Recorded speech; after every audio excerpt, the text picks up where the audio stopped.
Tur Wicara itu tahun ini itu sebenarnya kan ada konsep yang baru ya, karena kita pengen membawakan diskusi itu menjadi sesuatu yang berbeda. Karena kita ngerasa kalau misalnya diskusi di ruang kelas atau di tempat-tempat tertutup itu rasanya kok tidak menyenangkan. Kemudian kita mencoba untuk piye kita ngajak teman-teman diskusi tapi di luar. Konsep ini kemudian dibawakan sebagai sebuah tur lah gitu. Kita mendatangi langsung narasumber yang punya kaitan dengan tema-tema yang kita ambil. Ada 3 tema sebetulnya yang kita ambil. Yang pertama itu sajen, yang kedua itu kemudian makam, dan yang ketiga itu adalah soal memedi air.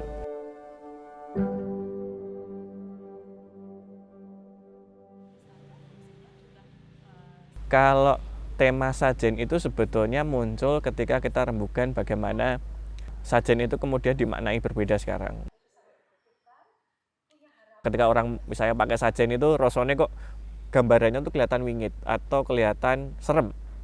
Padahal sebetulnya sajen itu dimaknai oleh masyarakat dulu itu sebagai perilaku hidup gitu. Yang kemudian ya eman juga ketika cara-cara hidup semacam itu tuh kan kemudian hilang ya, pengetahuan itu hilang.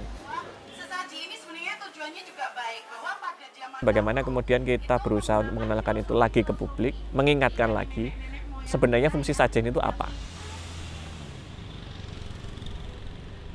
Di sajen itu kita banyak menemukan hal-hal yang misalnya kita nggak tahu, misalnya kayak kenapa kok memakai rempah-rempah tertentu untuk sajen, atau kenapa memakai jajanan tertentu untuk sajen, kenapa memakai bunga jenis-jenis tertentu untuk sajen, bahwa ternyata semua itu tuh ada pemaknaannya. Dan itu semua kita dapatkan langsung dari narasumber, dari pedagang rempah, dari pedagang bunga, dari pedagang jajanan pasar, kemudian ditutup dengan orang yang masih melakukan itu. Sajen itu sebenarnya merupakan sebuah upaya dari relasi antara manusia dengan Tuhan, manusia dengan alam, dan manusia dengan sesamanya.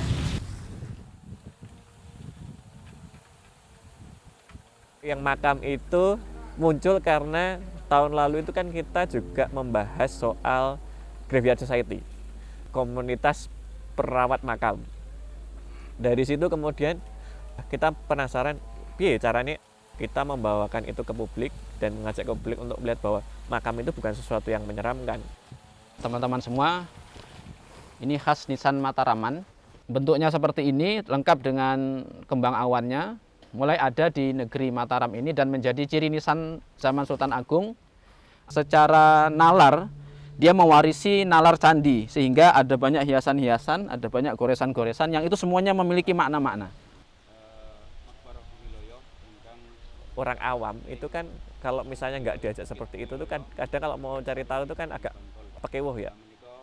Nah itu kemudian kita fasilitasi, kemudian kita berusaha untuk menggeser stigma itu, bahwa kita bisa mendapatkan banyak sekali catatan pengetahuan, catatan sejarah dari makam itu sendiri, dari batu nisan, kemudian dari juru kunci yang menjaga, karena kan mereka punya ilmu yang kemudian diturunkan secara lisan, dan itu kan tidak bisa diketahui banyak orang kalau misalnya kita nggak bertanya gitu.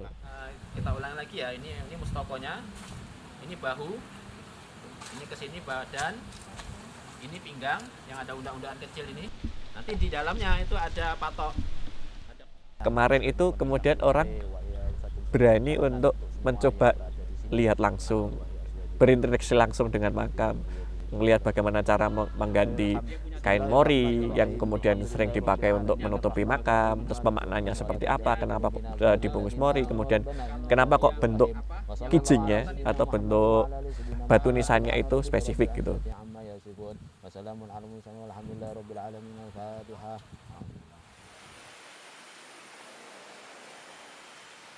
Susur Kali, Golek Iwak dan Memedi itu berangkat dari posting yang menyindir soal suami itu lebih banyak menghabiskan waktu untuk gantangan manuk dan mancing gitu ya. Sedangkan istri banting tulang, kemudian kerja keras untuk itu gitu. Kemudian kita menambahkan juga mitos soal memedi air, karena banyak sekali cerita-cerita yang sering dianggap wingit, dianggap mistis. Nah dari situ kemudian kita pengen ngerti sakjane nek dari kacamata pemancing sendiri gimana sih gitu loh. Mereka berinteraksi setiap hari dengan sungai, muara, kemudian laut. Itu kan semua sumber-sumber air ya. Dan juga sesepuh dan tetua di sini untuk melihat sakjane cerita-cerita apa saja sih yang ada yang terkait dengan kali gitu.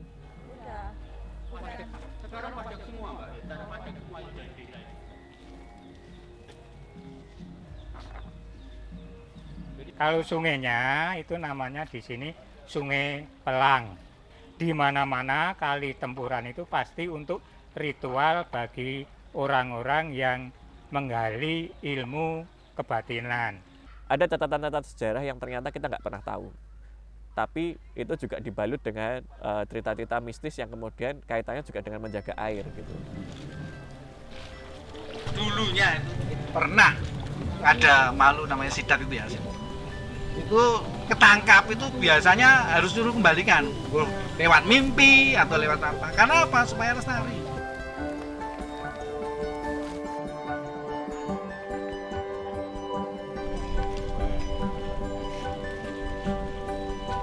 Yang menarik di sini, ini banyak batu nisan, ini sebelahnya buangan.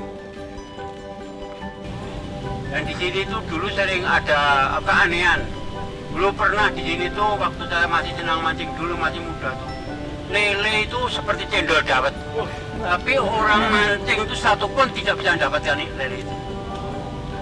Tapi nanti tahu-tahu di belakang ada orang berdiri. Nah, sudah yang mancing yang pasti lari toh. Di titik-titik tertentu, lihat, datang, mendengarkan, itu menjadi sesuatu yang berbeda. Pengalaman-pengalaman itu saya rasa akan jauh lebih mudah untuk diterima oleh generasi muda ya.